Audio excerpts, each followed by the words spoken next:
রমাদান মাসের মধ্যে একটা রাত আছে, যে রাতের নাম হচ্ছে লাইলাতুল কদর। আমি আশা করি আপনারা সবাই এই সূরাটা জানেন। বা'দা আউযু বিল্লাহি মিনাশ শাইতানির রাজীম, ইন্না আনজালনাহু ফি লাইলাতুল কদর। নিশ্চয়ই আমি কোরআনকে নাজিল করেছি লাইলাতুল কদরে, ভাগ্য রজনীতে।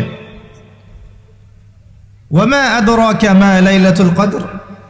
হে নবী মুহাম্মদ সাল্লাল্লাহু আলাইহি ওয়াসাল্লাম, আপনি কি জানেন লাইলাতুল কদর কি জিনিস? লাইলাতুল কদরি খায়রুম মিন আলফি শাহর। লাইলাতুল কদর হচ্ছে হাজার মাসের চাইতে উত্তম। এখানে গাণিতিকভাবে ব্যাখ্যা করতে যাবেন না, 1000 মাস সমান সমান কত বছর হয়, ব্যাপারটা এমন নয়। এখানে আধিক্য বোঝানো হয়েছে। হাজার হাজার মাস ইবাদত করলে যে নেকি হয়, এক রাত ইবাদত করলে সে নেকি হয়ে যাবে ইনশাআল্লাহ।